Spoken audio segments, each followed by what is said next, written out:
Buen día, jóvenes. ¿Se ve bien la pantalla? C auxiliar. Ya. Entonces, el día de hoy día vamos a ver lo que son los líquidos por punción, ¿ya? En este tema, básicamente lo que vamos a ver son las patologías que se encuentran a nivel de estos espacios. Si bien no son espacios que existen, que son tangentes, van a ser espacios virtuales, ¿ya? Por ejemplo, vamos a estar hablando sobre todo a nivel del espacio a nivel del pericardio, a nivel de las pleuras, a nivel del peritoneo, ya sobre todo en estas tres cavidades. Entonces, líquidos por punción, como les indiqué, básicamente se trata de la extracción o la acumulación, en todo caso, de líquido a nivel de estos espacios virtuales. Entonces, punción prácticamente quiere decir la extracción mediante una aguja de este líquido, ¿ya? Y vamos a ver las características que pueden llegar a tener para que nosotros vayamos a tener una sospecha diagnóstica, ¿ya? Entonces, estos líquidos van a derivar del plasma, porque todo líquido corporal, y sobre todo de estos espacios, porque normalmente de manera fisiológica nosotros vamos a tener líquido en estos espacios, ¿ya? Pero vamos a ver que cuando hay una normalidad tanto en su formación como en su reabsorción, se va a empezar a acumular en estos espacios, ¿ya? Entonces, estos líquidos van a derivar del plasma y se van a encontrar sobre todo, como les indiqué, en la cavidad pleural, pericárdica y peritoneal, ¿ya? Empezando por lo que vendría a ser la cavidad pleural. Ustedes saben por anatomía que tenemos dos vísceras a nivel pleural, ¿no es cierto? Tenemos la pleura parietal y la pleura visceral, ¿ya? Entonces la visceral es la que va a estar en contacto con el parénquima pulmonar y entre la pleura visceral y la pleura parietal es la que se va a encontrar este espacio denominado espacio pleural, ¿ya? De manera fisiológica va a contener alrededor de 25 ml de líquido pleural, ¿ya? Entonces, cuando nosotros tengamos una, retengo, cuando nosotros tengamos a este nivel una acumulación por encima de estos 25 ml, a nosotros le vamos a llamar a esa patología derrame pleural, ¿ya? Siempre en todas las bibliografías lo van a encontrar con esta abreviatura que es DP, derrame pleural. Entonces, este derrame pleural, básicamente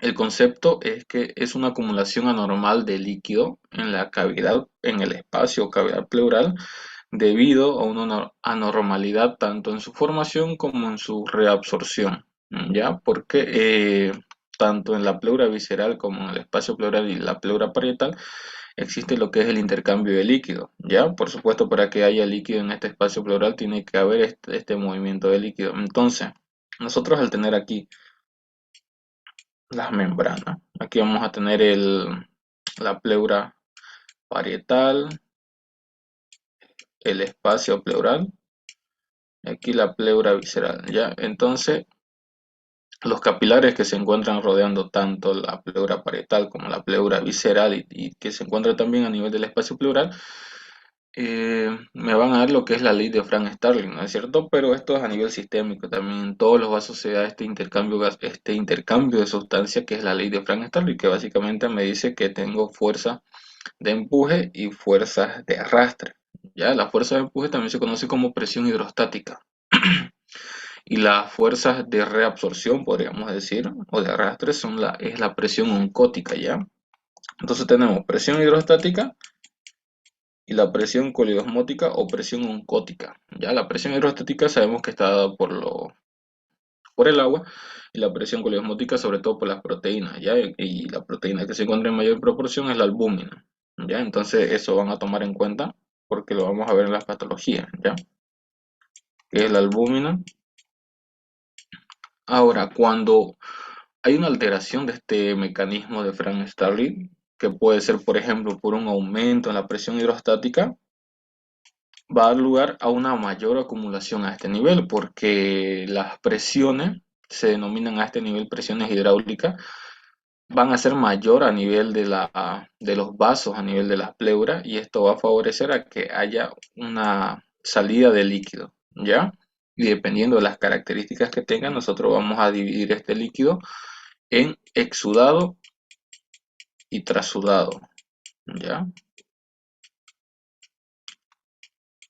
Básicamente en eso se va a clasificar en exudado y trasudado el líquido que vamos a tener a nivel, ya puede ser a nivel de la pleura, a nivel del pericardio o a nivel del peritoneo, ¿ya? Entonces, ¿qué va a pasar cuando hay un aumento de la presión hidrostática? Esto va a aumentar la filtración, la capacidad de filtración, y me va a favorecer a que haya una salida de líquidos desde los vasos hacia el espacio, ¿cierto? Entonces, lo mismo va a pasar a nivel esto se da en los capilares de la pleura, tanto visceral como parietal. Esto es solamente un mecanismo que es el aumento de la presión hidrostática, pero puede suceder otro mecanismo que es la disminución de la presión coliosmótica o oncótica, que es la falta de proteínas sobre todo, ¿ya? Y esto lo vamos a ir, se va a relacionar con la fisiopatología, lo vamos a ir entendiendo, nos va a servir para entender la fisiopatología, ¿ya? Porque por el momento lo que yo quiero que ustedes se queden dónde se encuentran estos espacios y que en estos espacios de manera fisiológica tenemos líquidos. Sin embargo, cuando hay una alteración en su formación o en su reabsorción, vamos a tener acumulación en estos espacios que nos van a dar los signos y síntomas característicos, ¿ya? Y que pueden deberse, por supuesto, a un proceso fisiopatológico de base, ¿no es cierto?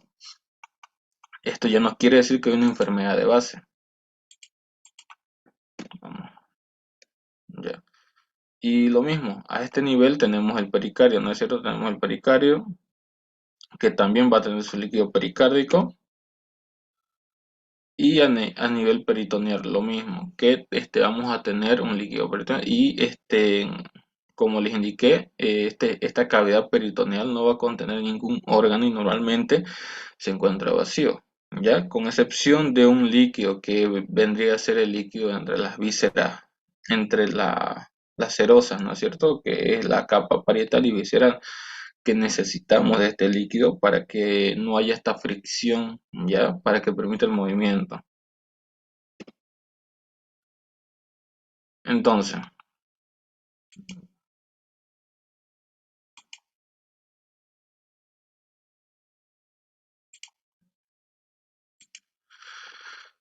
estos cambios de presiones, porque el agua me va a ejercer la presión coliosmótica, hidrostática, y la proteína la presión coliosmótica. Entonces el cambio en cualquiera de estas presiones me va a causar este, la acumulación patológica de líquido, ¿ya? Entonces aquí vamos que el aumento de la presión hidrostática, que es por un aumento en la retención de líquido sobre todo, que en realidad eso quiere decir, puede ser por una alteración del retorno venoso o por una vasodilatación.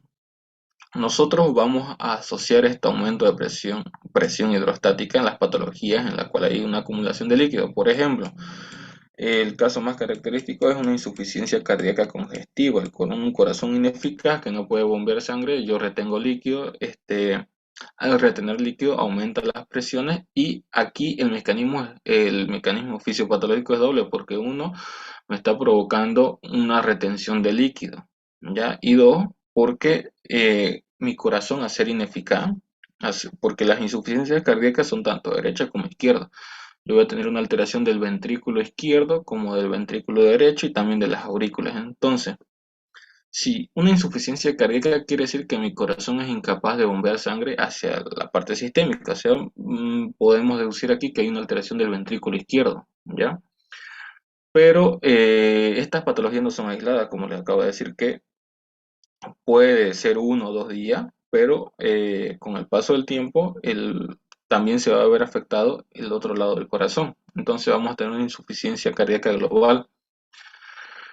Eh, si se llega a afectar el ventrículo izquierdo, yo voy a tener acumulación de líquido, acumulación de presiones, y esto me repercute hacia atrás, ¿ya? ¿Qué quiere decir? Que Si yo tengo una patología, un ventrículo izquierdo ineficaz, que se encuentra atrás del ventrículo, la aurícula. Si yo, esto me va a causar un aumento de las presiones y un aumento de la retención de líquido. Más atrás, si yo tengo una alteración de la aurícula que me va a provocar una alteración a nivel pulmonar, ¿no es cierto? Entonces fíjense que a nivel pulmonar yo voy a tener un aumento de la presión hidrostática por dos cosas. Uno, por aumento de la presión, porque yo estoy teniendo un ventrículo ineficaz. Entonces, como no bombea de manera eficaz la sangre, va a acumular líquido, va a acumular presiones y esto repercute hasta el pulmón, ¿ya? Y entonces por eso que el pulmón va a tener aumento en las presiones hidrostáticas, ¿ya? Esto en el caso de una insuficiencia cardíaca congestiva, por ejemplo, ¿ya? También puede haber una disminución de la presión coliosmótica por otro lado, y esta disminución de la presión coliosmótica, como hablábamos, va ligado a la alteración de las proteínas, ¿no es cierto? Las proteínas, la proteinemia, una proteína total en sangre, tenemos una concentración de 6 a 8, sino varía dependiendo también del laboratorio, pero se maneja esos parámetros de 6 a 8. Eh, entonces, en estas patologías que es como la cirrosis hepática o la glomerulonefritis, por ejemplo, tenemos, ustedes saben que el hígado es la principal fuente, la principal maquinaria de formación de proteínas, ¿no es cierto? Sí, exactamente. Según Hidalgo, la doctora Hidalgo es de 6 a 8 gramos sobre decilitro. Entonces, quieren acceder. Ya. Entonces, dentro de las patologías más frecuentes tenemos la cirrosis hepática, un hígado que no me produce proteínas, entonces las proteínas se va a ver afectada de manera indirecta, me va a causar una disminución de la presión coleosmótica y a nivel pulmonar eso me va a causar una salida de líquido o una acumulación, porque yo no voy a tener la presión que me va a arrastrar ese líquido desde el espacio pleural hacia la parte venosa. Entonces, porque en el lado venoso nosotros tenemos, ¿no es cierto? Un lado venoso, aquí digamos, lo vamos a dividir, y un lado arterial. En esta parte, en el lado arterial, aquí va a ser el lado arterial, va a ser sobre todo, tanto en el lado venoso como arterial tenemos presiones hidrostáticas y coloidosmóticas, pero en el lado arterial va a predominar la presión hidrostática, ¿ya? Porque yo necesito que ese líquido salga desde el vaso hacia las células, ¿no es cierto? Para nutrirlas. En este caso va a salir hacia el espacio pleural. Y en el lado venoso yo voy a tener una predominancia de proteínas, porque aquí se filtra el líquido y van quedando las proteínas. Entonces, en el lado venoso va a ser mayor la presión coleosmótica. ¿Y esto para qué me sirve en el lado venoso? Si es mayor la presión coleosmótica, yo voy a tender a arrastrar líquido hacia el lado venoso. Y ese es el mecanismo por el cual recoge todos los desechos, porque si aquí es mayor la presión coleosmótica, todo el líquido se va a mover desde el espacio intersticial, o en este caso del espacio pleural, hacia el lado venoso, ¿ya? Y de aquí ya hacia circulación sistémica. Entonces, si yo tengo una disminución de la presión coleosmótica, lo que va a pasar es que yo voy a tener una disminución en la reabsorción. Si yo tengo una disminución de la reabsorción, esto va a culminar en la acumulación de líquido, ¿ya? Y por último, podemos tener un aumento en la permeabilidad vascular, porque tanto en el aumento de la presión hidrostática como coleosmótica, solamente estamos hablando del mecanismo de Frank Starling, ya no estamos hablando de una alteración ni de las pleuras ni de los vasos, solamente alteración en las presiones, pero podemos llegar a tener una alteración a nivel de las membranas pleurales como de los capilares pleurales. Ya si tenemos un aumento de permeabilidad vascular, como es en los procesos inflamatorio, y a este nivel es importante lo que es la circulación linfática, porque nosotros sabemos que en la circulación linfática me proporciona un mecanismo más para la reabsorción del espacio intersticial, ¿no es cierto? Y esto me causa una presión negativa a nivel de las pleuras. ¿Y qué pasa si yo tengo una obstrucción linfática? Nuevamente me va a causar una acumulación de líquido. Y vamos a ver que dependiendo del mecanismo fisiopatológico, si es inflamatorio, si es por una agresión directa de la pleura o si es por una obstrucción linfática, vamos a clasificar estos derrames pleurales, ¿ya?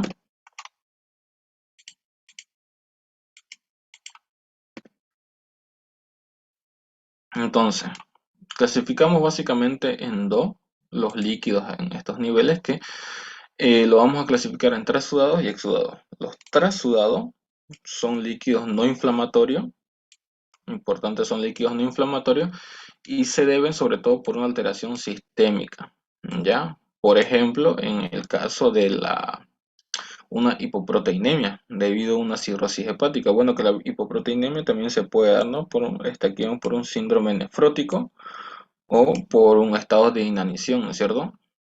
Entonces, tanto la cirrosis hepática como una hipoproteinemia son alteraciones sistémicas, no son localizadas, y estas alteraciones sistémicas me están repercutiendo a nivel de las pleuras. Entonces, como yo solamente estoy teniendo una alteración en las presiones, esta alteración en las presiones me va a dar lugar a la salida de líquido, ya extravasación de líquido. Y si yo solamente tengo extravasación de líquido, a eso voy a denominar sudado, ¿ya? Importante que tenga ese concepto porque va a contrastar con el concepto de exudado. Aquí recuerden, cirrosis hepática, hipoproteinemia, como por ejemplo síndrome nefrótico, ¿ya? Podemos tener también por diálisis peritoneal. Y los exudados es la presencia de líquido, ya sea exudado o trasudado, presencia de líquido en cavidad pleural, cavidad peritoneal o cavidad pericárdica, ¿ya? Entonces, el exudado es un líquido de carácter inflamatorio, ¿ya? Es de carácter inflamatorio porque en este caso puede ser por dos cosas. Uno, por un proceso infeccioso que me causa una inflamación o dos, por una agresión directa de la pleura. Ya en el caso del trasudado, la pleura puede estar intacta. Sin embargo, en el exudado hay agresión de pleura. Puede ser por un proceso inflamatorio. En el caso del trasudado, puede ser, por ejemplo, por una obstrucción linfática, ¿no es cierto? En el caso del exudado es por un proceso inflamatorio de base, ¿ya? Entonces es un líquido que va a tener la característica de que ambos son líquidos, tanto el trasudado como el exudado. La principal diferencia es que el exudado tiene la presencia de proteína, ¿ya? Y también le voy a ir indicando alguna que otra alteración en la densidad, en su pH, ¿ya? Entonces son líquidos inflamatorios que sobre todo va a tener proteína y material sólido, ¿ya? Este exudado puede ser a consecuencia, fíjense, sobre todo de un embolismo pulmonar, de un cáncer o una neumonía. Cuando yo tengo un derrame pleural que es de causa infección, es un exudado, el líquido va a ser exudado, pero esto yo lo voy a saber después de hacer las pruebas complementarias, ¿ya? Porque un derrame pleural, yo inclusive ni siquiera necesito los exámenes complementarios, una radiografía, yo puedo diagnosticar un derrame pleural solamente con la clínica del paciente. La neumonía es un proceso infeccioso y este proceso infeccioso, un proceso de base, me va a causar, se me puede llegar a complicar con un derrame pleural. En este caso, los derrames pleurales provenientes de una neumonía, porque podemos estar hablando de que el derrame pleural es una complicación de la neumonía. A estos derrames le vamos a llamar derrame paraneumónico, ¿ya? Entonces, el derrame paraneumónico quiere decir un derrame pleural de origen debido a una neumonía. Y también a nivel prevalente tenemos en Santa Cruz sobre todo las insuficiencias cardíacas de como causa de un trasudado y como causa de un exudado podemos tener la tuberculosis. ¿Ya? Eso es importante porque todo paciente que tiene derrame pleural es un paciente con tuberculosis hasta que se demuestre lo contrario.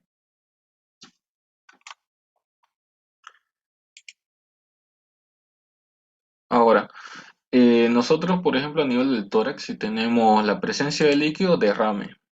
¿ya? Pero esto en el espacio, no, en el espacio pleural no estoy hablando de a nivel del tórax como tal, ¿ya? Porque si yo tengo líquido a nivel del espacio pleural, es un derrame pleural. Si yo tengo líquido en la cavidad torácica, esto ya es diferente, porque ahí yo voy a tener puedo tener empiema, puedo tener hidrotórax, puedo tener neumotórax, ya dependiendo de qué es lo que se vaya a presentar. Pero esto hablando de la cavidad torácica, no del espacio pleural, ¿ya? Porque un derrame pleural se puede complicar inclusive con hidrotórax, ¿ya? O un neumotórax, dependiendo, inclusive la complicación de esta patología es la presencia de pus en cavidad pleural, a lo que en la cavidad torácica, a lo que nosotros denominamos empiema, ¿ya? Porque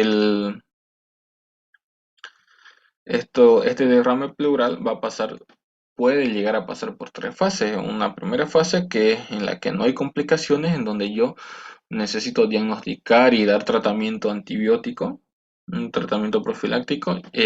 Una fase 2 en la cual yo puedo tener ya complicaciones.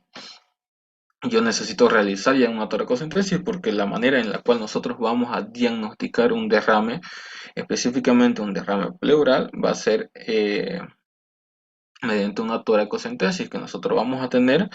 Le voy a comentar más adelante que vamos a tener una toracocentesis terapéutica y para realizar ya un tratamiento, ¿ya?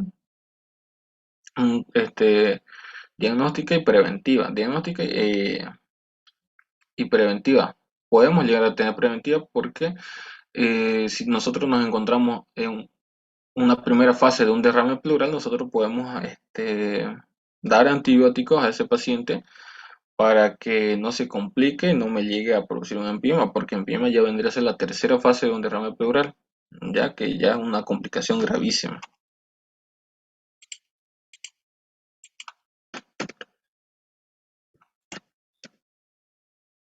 Ya.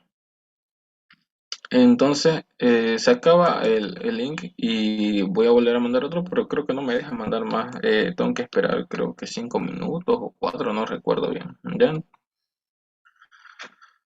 Entonces, en el exudo, fíjense que nosotros tenemos la salida de tanto de proteínas como de otros compuestos, que nosotros podemos llegar a tener glucosa, podemos llegar a tener LDH, que es el lactato deshidrogenasa, y si nosotros tenemos, por ejemplo, glucosa, la glucosa dentro de su metabolismo, sobre todo metabolismo anaerobio, va a dar lo que es el ácido láctico, y el ácido láctico me va a causar una acidez, por lo tanto, el exudo tiene la característica de tener un pH bajo, ¿ya?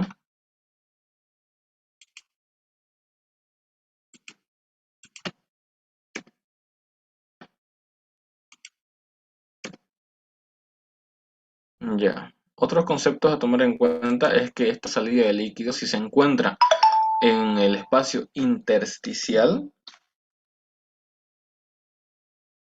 se va a denominar edema. Si se encuentra en las cavidades serosas, como en estas partes que nosotros estamos viendo, que es un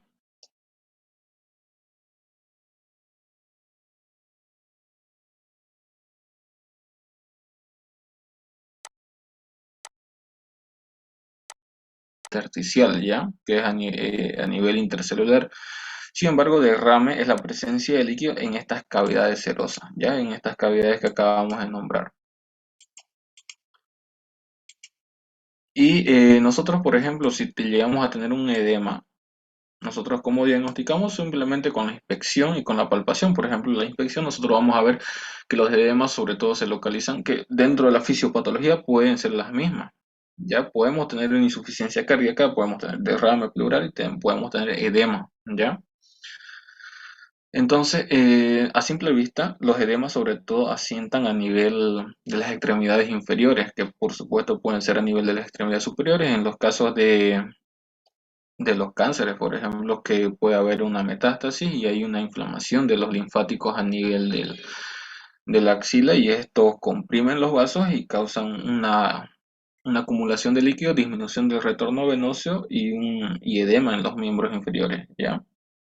Pero sobre todo en los miembros inferiores, ¿ya? Esto es lo más normal encontrar, sobre todo en pacientes de la tercera edad.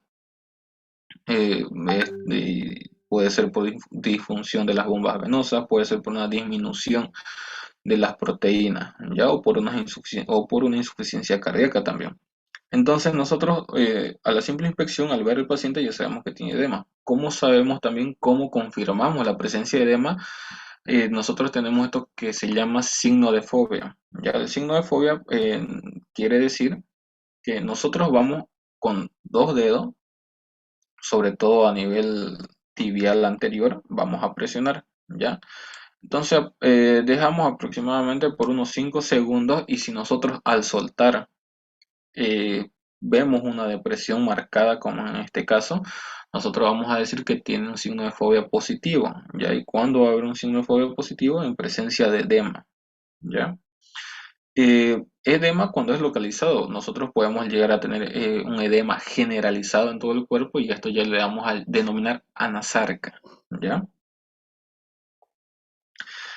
Y luego eso para diagnosticar, por ejemplo, un edema y un derrame, ya sabemos que para diagnosticar necesitamos una toracocentesis, ¿ya?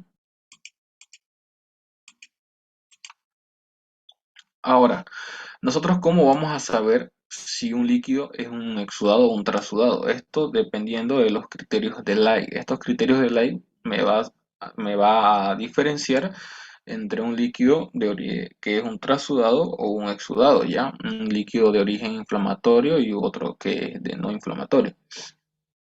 Nosotros vamos a ver aquí el lactato de deshidrogenasa, por ejemplo, ¿ya? El lactato de deshidrogenasa va, con relación al suero, va a estar disminuido, por ejemplo, en el trasudado, ya va a estar menos de 0,6 y en el exudado va a ser mayor a 0,6. Las proteínas va en el trasudado, como les indiqué, solamente salida de líquido, por lo tanto va a ser menor a 0,5 con relación a las proteínas del suero y el exudado va a ser mayor a 0,5, ¿ya? Yo voy a tener extravasación de proteínas aquí. Luego, el colesterol, esto es importante también, que en el trasudado va a estar menor a 0,3 y en el exudado va a ser mayor a 0,3. Esto también me va a servir para poder diferenciar entre un kilotórax, por ejemplo. Nosotros decíamos que si tenemos presencia de aire, presencia de líquido, podemos llegar a, o presencia de PU, o si este líquido es de origen linfático, ¿ya? Porque nosotros tenemos hidrotórax, tenemos neumotórax, tenemos empiema, y si es presencia de líquido de origen linfático, a esto le vamos a llamar kilotórax, ¿ya? Y como yo diagnostico esto, lo voy a diagnosticar mediante el colesterol y otro los triglicéridos, ¿ya? Si el colesterol se encuentra por debajo de los 250, nosotros vamos a sospechar de un kilotórax, ¿ya? Cuando vamos a tener una confirmación de un kilotórax, cuando veamos en el análisis del líquido pleural los triglicéridos, ¿ya? Y si los triglicéridos se encuentran por encima de los 110, ya es un kilotórax confirmado. Luego, veamos las albúminas en el trasudado van a estar aumentadas, va a ser mayor a 12 gramos por litro y en el exudado van a estar disminuidas, ya va a ser menos de 12 gramos por decilitro. Y la presencia de solamente de un parámetro, va a ser suficiente para definir un exudado o trasudado, ¿ya?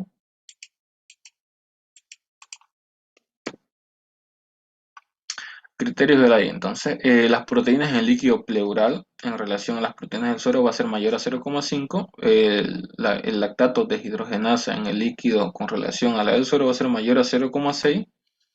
Y el lactato de deshidrogenasa en líquido va a ser mayor 2/3 del límite superior de la normalidad. ¿Ya?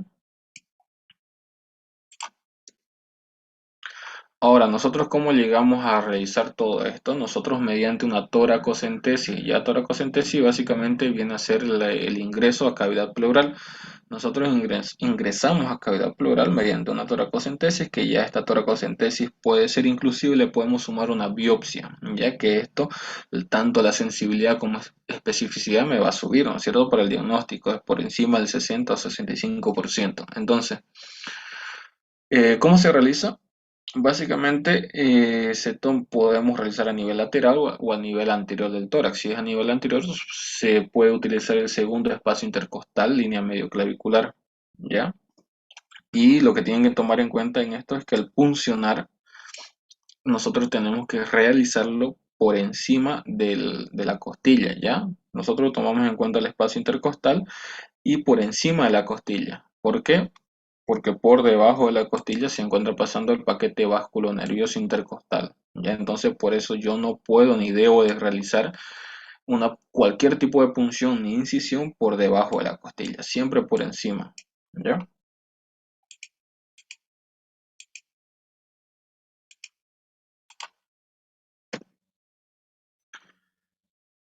Ya, entonces aquí para repasar y para que les quede de manera más clara, tenemos exudado y trasudado. En este caso, los trasudados puede ser por aumento en la presión hidrostática, que puede ser una insuficiencia cardíaca, que es la causa más frecuente de derrame y también la causa más, con más relevancia en Santa Cruz. Y los exudados pueden ser de origen paraneumónico, o sea, que su foco fue una neumonía, puede ser de origen maligno o secundario o un tromboembolismo pulmonar. Y la causa más frecuente también de exudado, que no está aquí, es la tuberculosis. Ya, lo que les digo siempre, que cualquier derrame pleural es un paciente que tiene tuberculosis hasta que se demuestre lo contrario. Entonces, el exudado puede ser de origen infeccioso, como es el paraneumónico, puede ser un empiema, de origen neoplásico, como puede ser un carcinoma bronquial o un mesotelioma, puede ser de origen hepático, como una cirrosis, una hepatitis, pero esto sobre todo no va a causar un trasudado, ¿ya? Porque casi no hay una afección de la pleura aquí.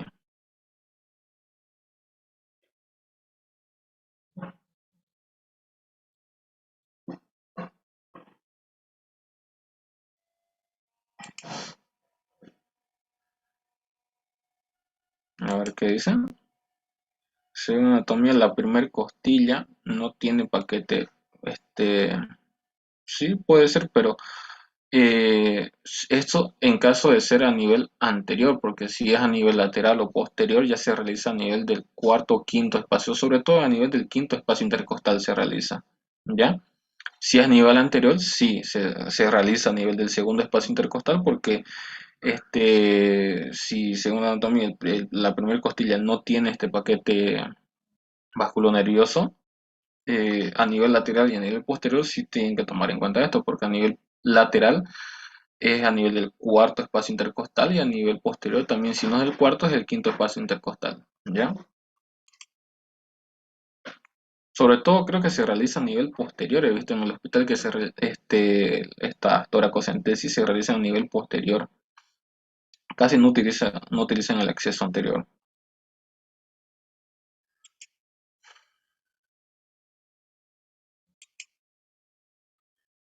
No sé si va a entrar la doctora. Ah, no, todavía. Entonces, sobre todo estos, quédense con los de carácter infeccioso, ¿ya? Y tomando en cuenta las proteínas, el lactato de deshidrogenasa, ¿ya? Porque esto puede ser pregunta de examen.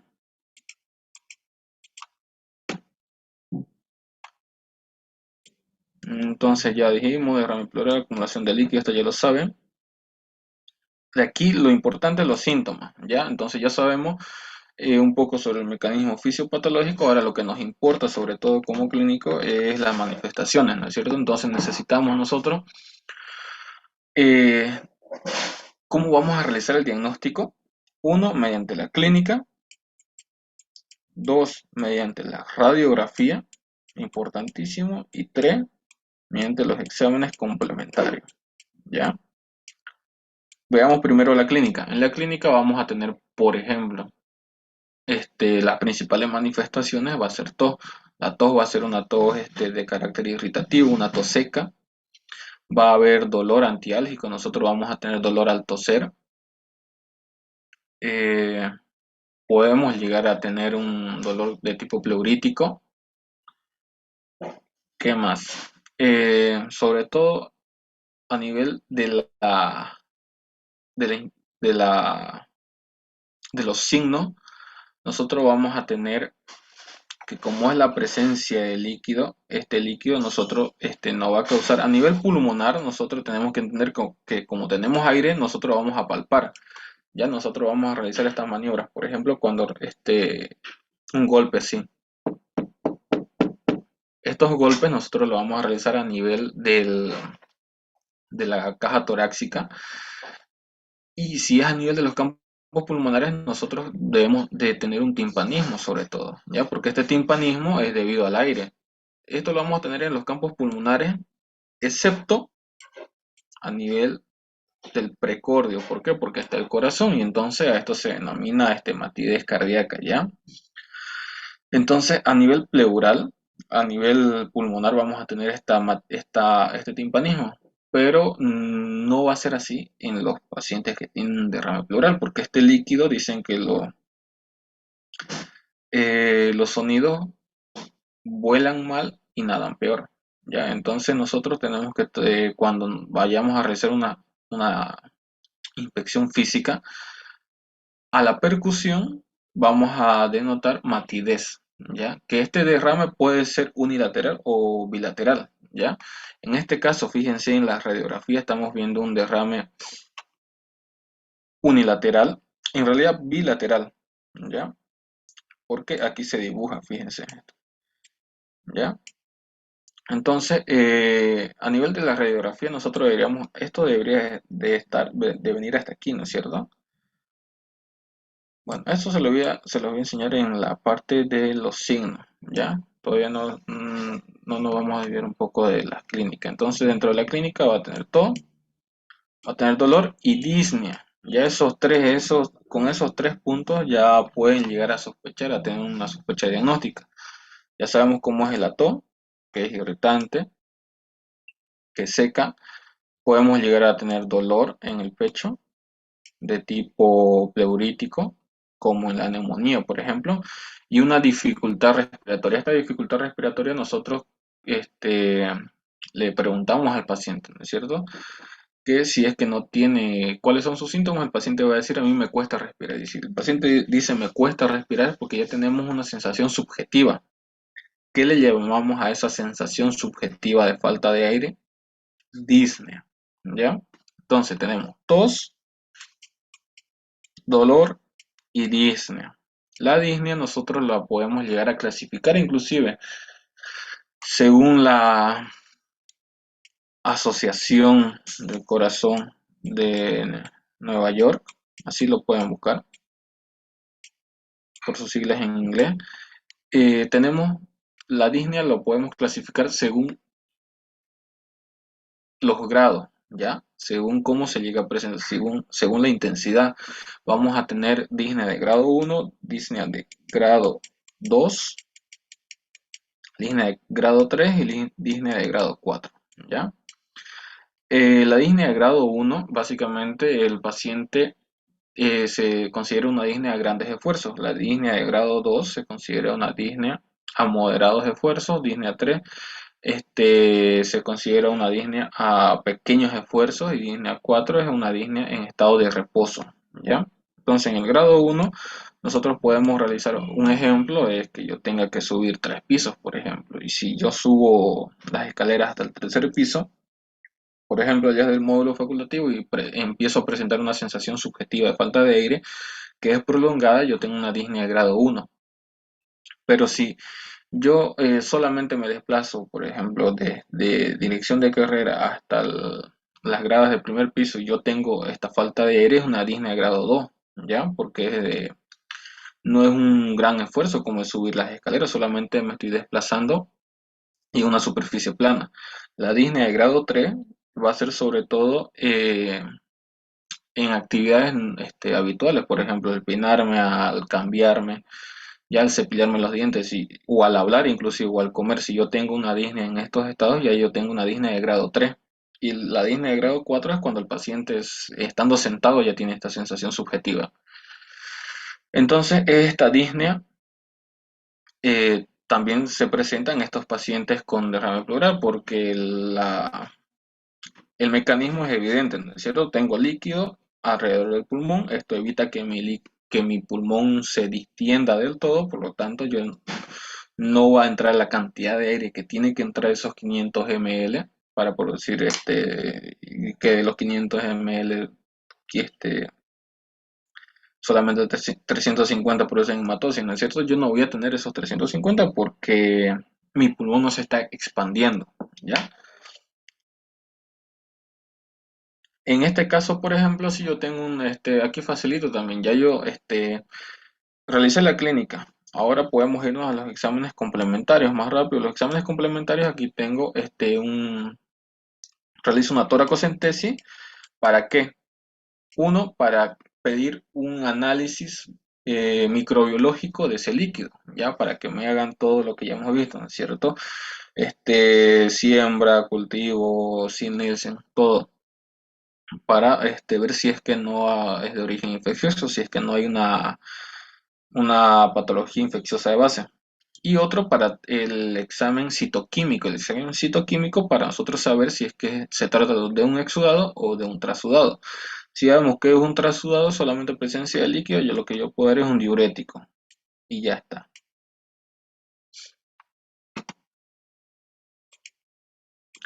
Ahora, vámonos a lo que es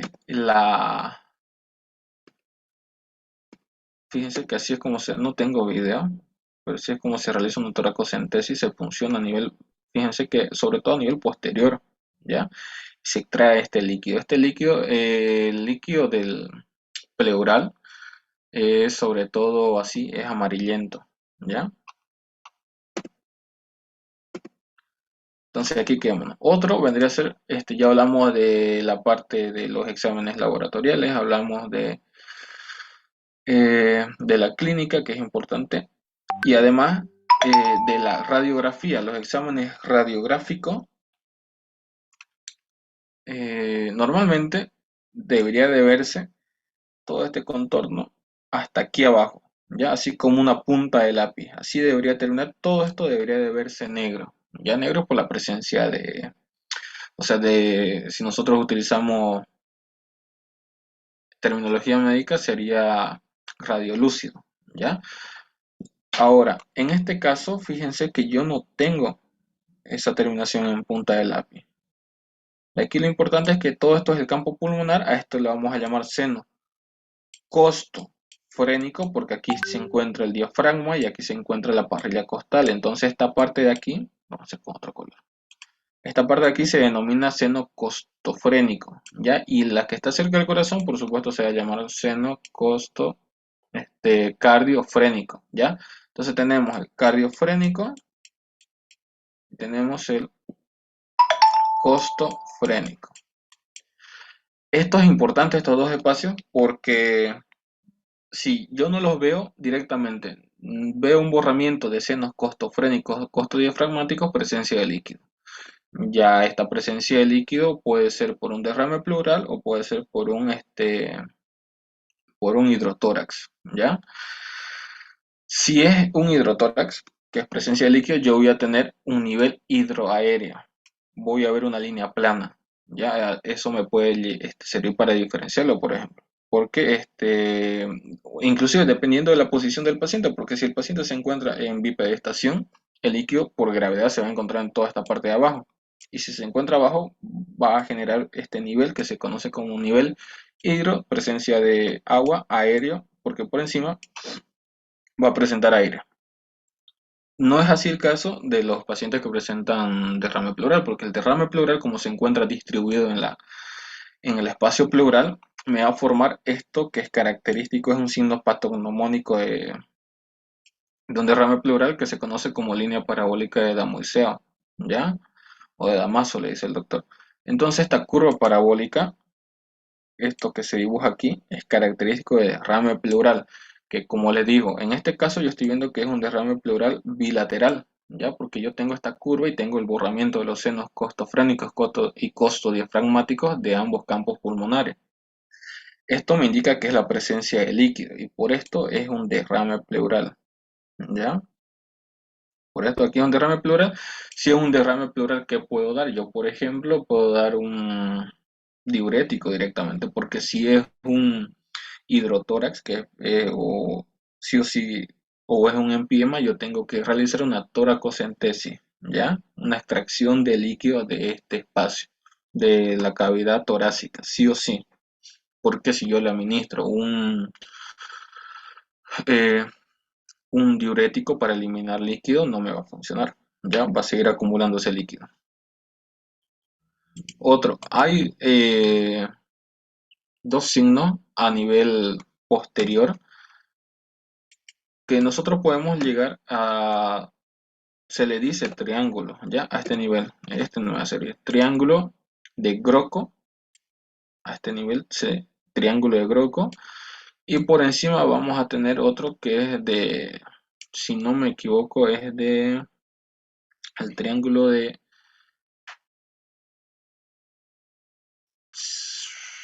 eso lo vamos, pero eso va a ser tarea para ustedes, triángulo de Gerlach, no, triángulo de Gerlach.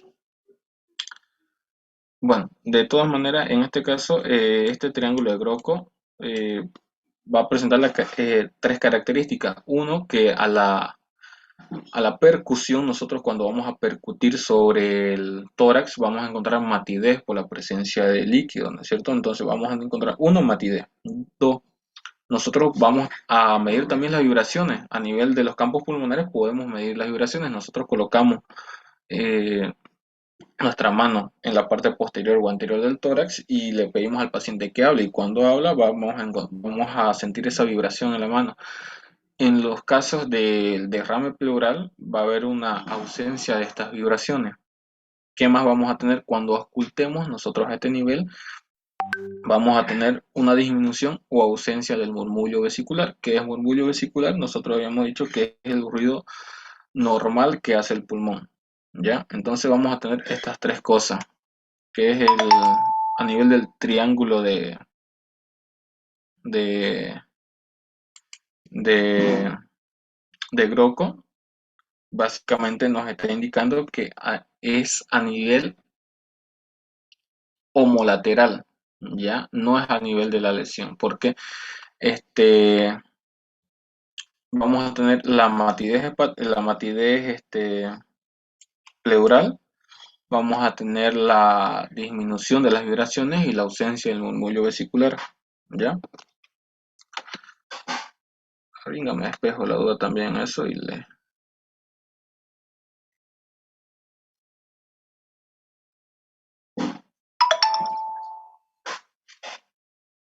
para que no nos quedemos con esa duda.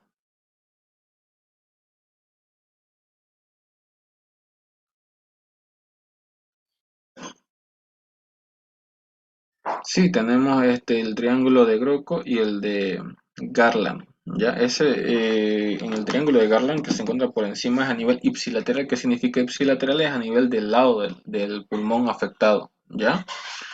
Que aquí nosotros al percutir vamos a tener una hipersonoridad. ¿Ya?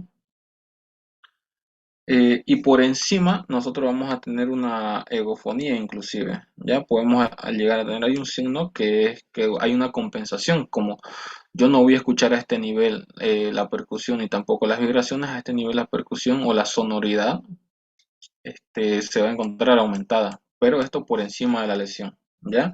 Vamos a buscar los límites o cuál es el límite y cuáles son los signos del triángulo de Groco y de Gerlach, ¿ya?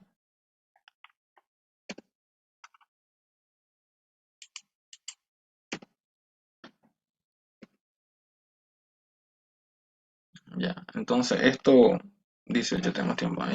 Para volverles a repasar, entonces en el examen físico también nosotros vamos a tener una disminución de lo que es la expansión del lado afectado, y al paciente le podemos decir, por ejemplo, que la disnea hace rato me olvidé mencionarles que no solamente de acuerdo al grado, sino también en su forma de presentación, porque nosotros podemos tener una disnea, una ortopnea, que es cuando el paciente va a presentar la disnea cuando está echado, ¿ya? Cuando está recostado, cuando está en decúbito dorsal, y que se va a atenuar esta disnea cuando el paciente se sienta. Por ejemplo, esto es característico de los pacientes con insuficiencia cardíaca, ¿ya?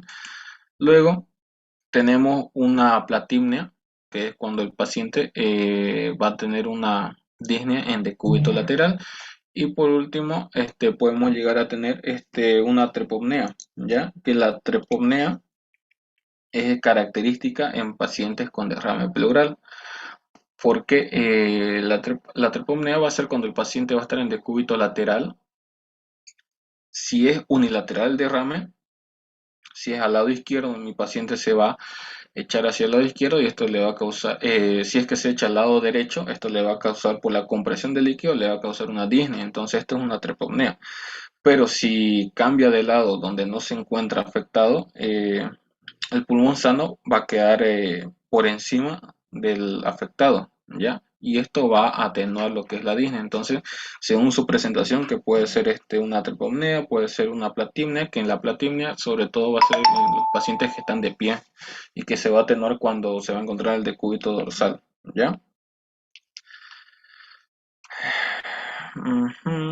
pH, glucosa, esto ya lo hemos visto que en el examen químico que se va a evaluar. Por ejemplo, si yo les pregunto qué se evalúa en el examen citoquímico, pH, sangre, glucosa, proteínas, albúmina, amilasa, colesterol.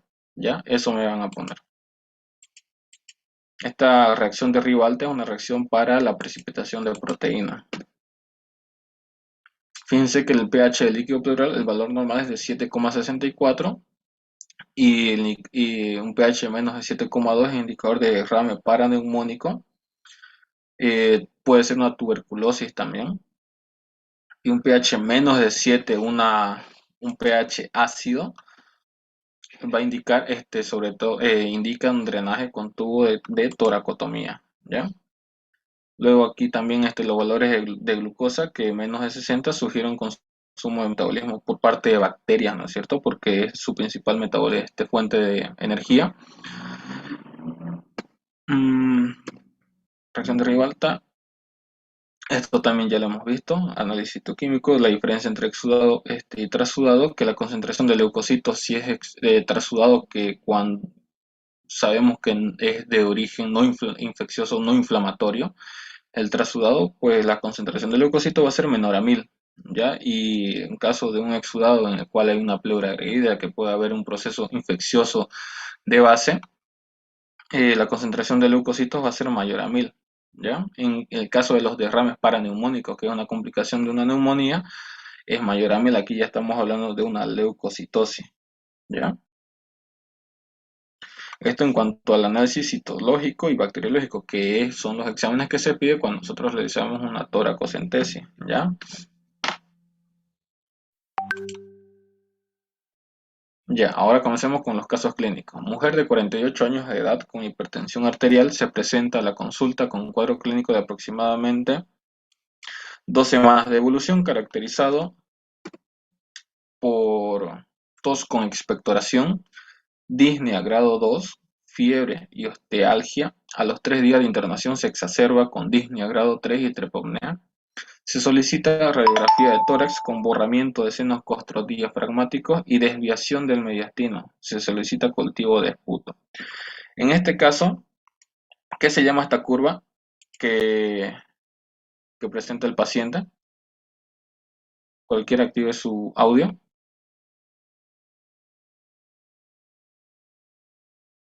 Quinteros.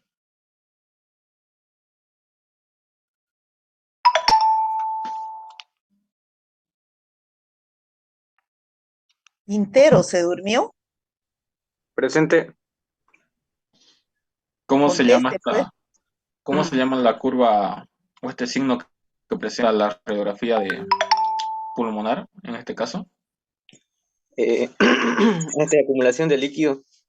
Ya, pero esto de aquí, ¿y sugestivo de qué es? Línea parabólica de Maslov. Exactamente, línea parabólica de Damaseo, ¿no? ¿Es mausoleo o cómo es? Damaso, Ah, así es Damasco. como se pronuncia, pero usted lo puede encontrar como Damoiseau. Gracias, sí. Ya, entonces, fíjense, así se escribe, signo de Damoiseau.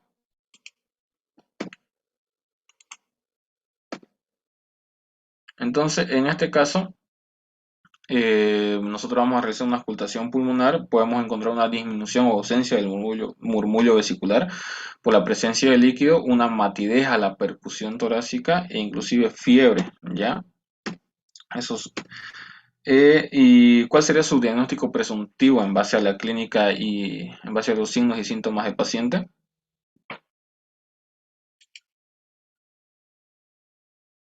Durán,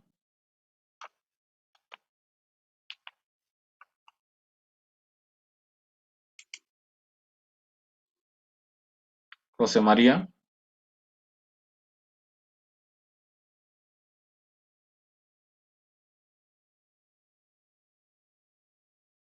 Parece que se durmieron los alumnos. ¿por qué?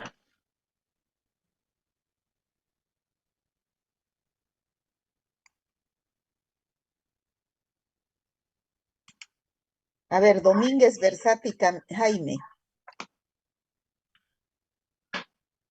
¿Está? No está, ¿no?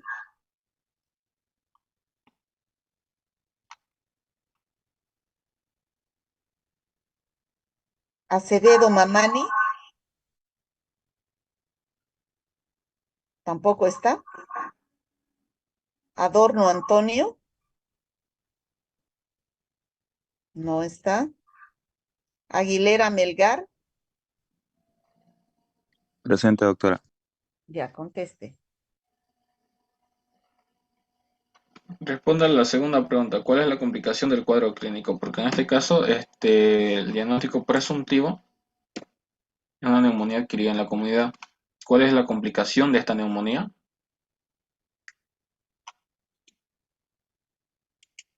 Acumulación de líquido. ¿Y esta acumulación de líquido qué se llama?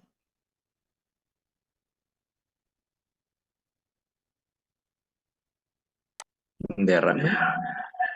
Exactamente, es un derrame pleural y si es de Pleural. origen proviene de una neumonía, es un derrame paraneumónico, Para la mona. ¿ya? Paraneumónico.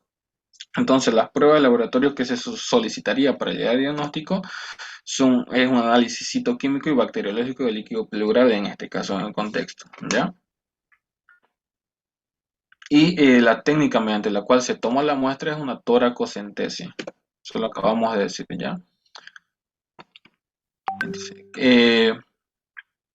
lea por favor el Matías Aguilera. Sí. Lea por favor la pregunta y responda. ¿En base a qué criterios clínicos se realiza el diagnóstico para ver si es exudado o trasudado? ¿Cuáles son los criterios que se utilizan? ¿En qué nos basamos para saber?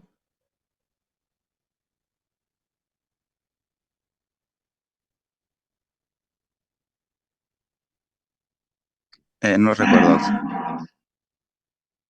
¿Alguien que responda? Criterios de la, ¿no es cierto?